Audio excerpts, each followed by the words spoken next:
Hey everybody, this is Rykard here again, and welcome to another narrated Pokemon X and Y Wi-Fi battle video.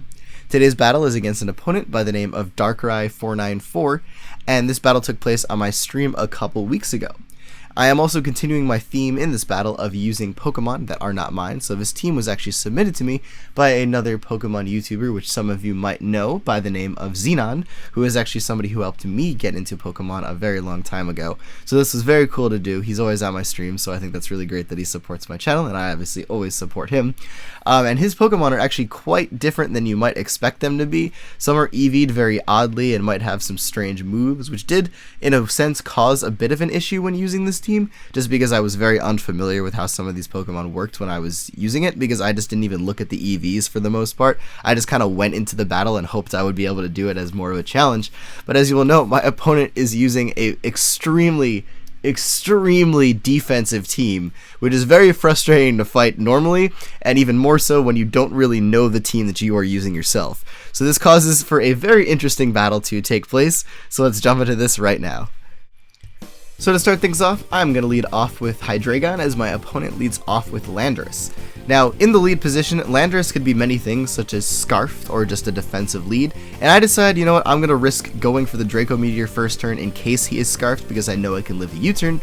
Turns out that he actually is Scarfed, so I do take a lot of damage in the process, but at least now I know and I have that information for later, which will help me make predictions. But he obviously is going to U-turn out right into his Chansey, as I go for the Draco Meteor, which does absolutely nothing to Chansey because it's a Chansey. And then I take this opportunity to switch out into Aegislash because I know that Chansey typically cannot do anything to Aegislash, even if it does have an offensive move, because Chansey is very weak in the special attacking department.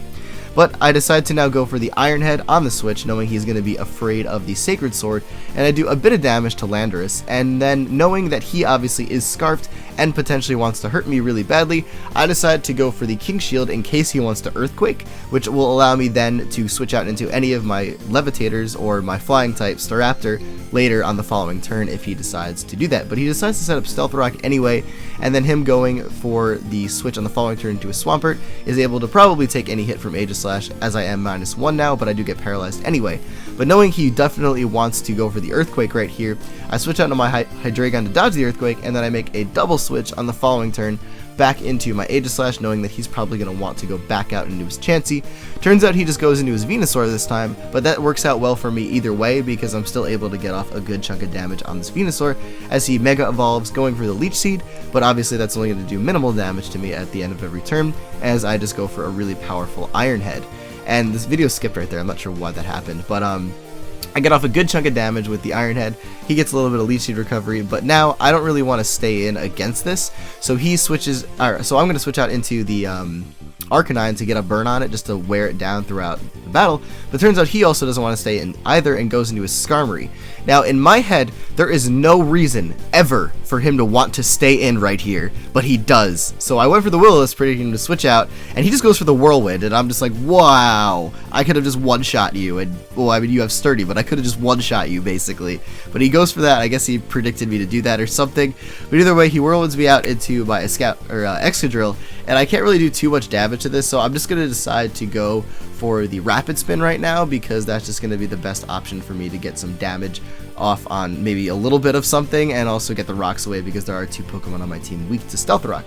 But he decides to actually go for the U-turn right here, and I predict this nicely by going into the Aegislash, which obviously 4 times resists the U-turn, and at this point I'm realizing that he is just constantly making predictions against me, which means that I am literally going to just stay in here and attack when it makes absolutely no sense to, because he keeps trying to predict me. So right there, I obviously stay in, even though he could have Earthquaked me, going for the Sacred Sword, as he just goes for the Avalanche, and now on this turn I predict him to go for the Earthquake, but he actually goes for a Stone Edge, which could have been really bad how he hit it, but he did miss, which is really key because I'm able to keep my Staraptor alive. And now me expecting him to switch out because there is no way for him to want to take a Brave Bird because this is clearly some type of weird offensive Swampert. I switch out into Excadrill expecting him to go into like Skarmory. I don't even know. I just switched out into Excadrill because it made sense to me. But it turns out that I'm actually not able to KO the Swampert with an Earthquake because Xenon actually EV'd this Excadrill in speed and special defense. So there is no attack EVs on this as far as I can tell, which is why I failed to KO. It also has an Assault Vest on it, so it is able to take special attacks very well, but it's just not something you expect to see. But after Excadrill goes down, I decide to go out into Hydreigon, just go for a Dark Pulse, try and take out the Swampert. But he does switch out into Blissey yet again, which gives me the chance to now go back into Aegislash and threaten him out with another Sacred Sword. However, I don't know if he's aware of this, but 2 Sacred Swords cannot kill an Eviolite Chansey because it's just that bulky. But anyway, I just go for that here. He switches out into his Landorus, though I was expecting him to actually Wish Pass into Swampert. But either way, he's able to go into this, and I'm just like, frustration, I can't kill any of your Pokemon, this is really difficult. But he decides to actually go for the Stealth Rock yet again as I King's Shield to try and predict what he's going to do because he's obviously Scarfed. But now he's going to switch out, and I know that he obviously is going to go into something to try and take Aegislash's attack. So I go into Staraptor here. Turns out he goes into Skarmory instead, but it doesn't really matter too much because I'm expecting him to just Whirlwind here because I can't obviously hit him. So I just go for the close combat, get some good damage off, and he actually, instead of going for the Whirlwind, goes for the Tailwind, which was something that, again, I was not expecting. But because I'm at minus defense now, I can't exactly stay in if he does want a Brave Bird or something. So I am going to actually switch out into my Arcanine, my Aegislash right here, knowing that he can't really touch Aegislash from an offensive standpoint, and then if he wanted to Roost on the following turn, I could just Sacred Sword, and that would hurt him really badly because he would lose his flying typing.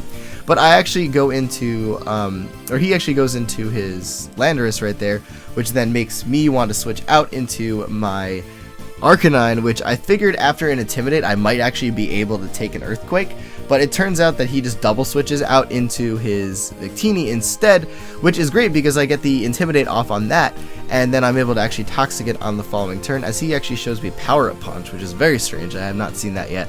But it could be really cool. But anyways, I see that he's going for Power Up Punches. I know for a fact he is not going to want to V-Create, so I take this as a perfect opportunity to go out into my Aegislash, which he's going to go for the Power Up Punch. It's obviously not going to work because I'm a Ghost type. And then I'm going to King's Shield on the following turn to stall for some toxic damage, which is going to help me out a lot. He goes for the Fusion Bolt, which I guess does not make contact, so it didn't activate King's Shield, which is interesting to note for future reference. But now I'm going to go back out into Arcanine, which is going to get off another Intimidate, making him at neutral attack, which is going to actually allow me to survive 2 hits from this Victini at the health that I am at. As you saw, that did very, very little damage. And on the following turn, he's actually going to V-Create, which I believe is stronger than a neutral Fusion Bolt because of just how powerful V-Create is if you add stab into account. But I'm going to live that as well, which is really great for me. So I'm actually able to get up a Morning Sun right here, which is going to bring my Arcanine up to a very, very nice amount of health, especially after the Leftovers recovery. And now me expecting him to switch on the following turn to obviously not want to die, I actually go for the Will-O-Wisp, predicting him to go into Landorus, expecting me to go for the Morning Sun, but turns out he just goes into his Chansey instead, which again puts me in this awkward situation where I can't kill this, so he is obviously going to Wish Pass into something. So I decide to now go out into Staraptor, and I assumed at this point he was going to Wish Pass into something other than Skarmory. I don't know why, I was assuming he wasn't going to go into Skarmory, or he was going to Protect to get his own health back. But he decides not to do that, and then he does go into Skarmory as I go for the Double Edge. Unfortunately, that is not going to be even close to enough to take down Skarmory, so he's going to get all the way back up to full health, though the burn does break the Sturdy in case I do need to hit him hard later. But again, I can't stay in, because if I stay in and attack, next turn, or next time I bring in Staraptor, it is not going to live because the Stealth Rocks are going to kill it. So I decided to switch out into Aegislash again, knowing he can't really touch it, and then he actually, luckily enough, Whirlwinds me out into the Arcanine, which is going to be perfect, because now I am not even going to joke around here. I'm just going to attack his Skarmory, and for some reason, again, he stays in, which I don't understand. He could have very, very, very easily went out into Chansey right here to take that, but I guess he might have not known what attacking move I had, or if it was a Flare Blitz or Flamethrower. Chansey probably would not been able to live 2 Flare Blitzes, so maybe that's why he stayed in initially, thinking he could just take a Flare Blitz, but I'm not really sure. But either way, he now goes out into Landorus. I can't stay in here, so I'm just going to switch out into Aegislash, as he actually goes for the Stone Edge, predicting something to happen, but again, he misses. He hits the second one though, but if he did hit the first one, I would have been dead right there, but thankfully, He didn't. I live with 7 HP, and I am able to get off a really, really solid chunk of damage here with an Iron Head. And now, expecting him to possibly switch out, or me wanting to save Aegislash for later, I decide to switch out into Deoxys right here, which is the first time I actually brought this in this battle. And this thing actually has Taunt on it, so I'm going to go for that right now against the Venusaur, whether it wants to Synthesis, Leech Seed, or Sleep Power, anything I can block all of that.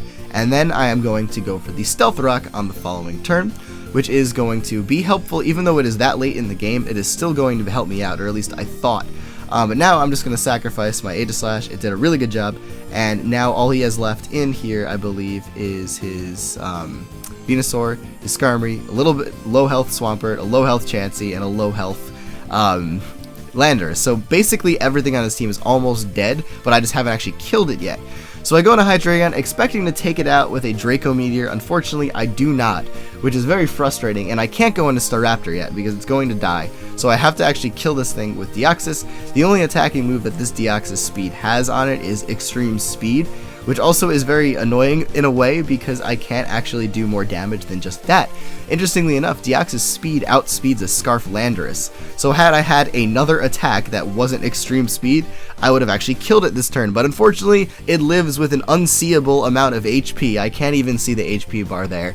He Stone Edges, takes me out, and then I'm like, well, Staraptor's free to clean up right here. So I go for an attack, and then I see that Landorus goes first. It turns out that this is Adamant, which surprised the hell out of me, and I was not expecting that at all. Luckily, though, he does miss another Stone Edge, which then allows me to bring in Staraptor and clean up from here because everything on his team is at a very low range of health, where I can now kill everything with close combat, which is very great for me and allows me to take the victory in this battle with the help of a little bit of luck on my side. However, there was also some things in this battle that I wasn't expecting to happen, such as this being Adamant as opposed to Jolly. I generally assume things are Jolly, but I guess not. So that actually scared the crap out of me at that point, but as you can see now, his Victini is the last Pokemon he has. Gonna go down to Stealth Rock damage, which is really great. I probably would have took it out from that range anyway with close combat anyway, but that is it for this battle, everybody. So thank you all for watching. That was one doozy of a battle. I did have a bit of luck on my side, and I wholeheartedly believe that my opponent should have won that battle had that did not happen, so I do acknowledge that. And it was very exciting though to see that happen as we were watching this on stream, because everyone was just like, oh well, you know, I lost the game at this point, but wait, I didn't. But anyways, everybody, that is it for this video. So as always, take care, goodbye, and I will see you all next time.